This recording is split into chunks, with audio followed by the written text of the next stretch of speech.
de CCB. Avui us anem a presentar la biografia d'una persona molt important per a la ciència. Ana Maria és una persona alegre, agradable, és telecomunicadora perquè conta les coses de manera fàcil. I s'obri un canal de seguretat. També és biòloga Especialitzada en bioquímica i neurociència. Va néixer a 1967, al Port de Sagunt. La seva infància la recorda feliç, tranquil·la, juga molt amb les seues amigues, cosins i cosines. Era una alumna responsable, li agradava anar al col·le, llegir i fer els deures. Feia de major amb ser coreògraf. Per altra banda, sentia atracció per la biologia, sobretot la biologia marina, perquè li agradava el mar. Els seus pares venien de Guadalajara. La recolzaven les seues decisions. A la seva família no té referència de persones que hagin estudiat la carrera científica, però això no va impedir que ella ho aconsellés. Ha estudiat a diferents països d'universitats. La carrera de biologia a la Universitat de València, la Universitat de Bristol, Anglaterra, amb una beca per fer el màster. Li agradava molt i se queda per el doctorat.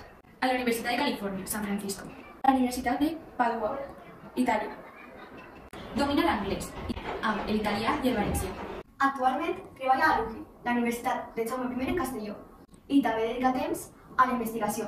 Investiga en malalties neurològiques, com l'Alzheimer, que sol aparèixer en persones majors, i el trastorn de TDAH, que sol aparèixer en xiquets i xiquetes com nosaltres. Hi ha ocasions que utilitzen els ratolins, i hi ha certs comportaments que sols poden estudiar amb animalets que aprenguin. És l'única forma d'estudiar la neurociència. Això sí, n'hi ha una llei que impedeix que els animals patisquen. El seu treball és variat, no es pot parlar de rutina. El treball se reparteix entre docència, investigació i gestió administrativa.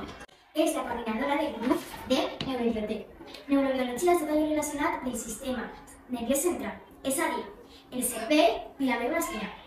Li resulta complicada, sols i vegades, però per a ella tot va bé. Si tens il·lusió! El que més li agrada és interaccionar amb els estudiants de doctorat, planejar experiments i fer xerrades quan tenen interès. És molt important al seu camp. Ha escrit més de 60 articles científics en diferents revistes científiques. Wow. És la coordinadora del grup d'investigació de tecnologia satisfeta perquè tenia l'objectiu de formar-lo per a dedicar-se a investigar sobre certs projectes que ho va aconseguir. És membre de l'Institut d'Investigació, Institut Universitari de Materials Avançats i directora del grup d'innovació educatiu 3D Biomed. Va rebre un premi en el concurs de vídeos divulgatius. Està convocat per la UCI. El vídeo s'anomena Transformant virus per estudiar les cèl·lules. La seva pàgina web i molta informació sobre Ana Maria està en anglès perquè és la llengua de la ciència. Va triar la biologia perquè li agradava l'estudi dels éssers vius i després biologia molecular. Finalment, biotecnologia. Finalment, aquestes tècniques aplicades a la biomedicina permeten buscar tractaments i ella se sent orgullosa d'estar al seu treball, d'estar que ha superat i els reptes que s'han encontrat per el camí. El que més li agrada del seu treball és la investigació, fer experiments, analitzar, anar a congressos, compartir experiències amb altres col·legues. Ens ha contat que en neurobiotecnologia i en general ciència hi ha més dones a nivell d'estudiants. En el seu grup d'investigació hi són majoritàriament dones. Hem demanat un consell per si alguna de vosaltres volguera ser una gran investigadora és que t'agradarà un muntó. Sentir-te molt motivada i no tindre por.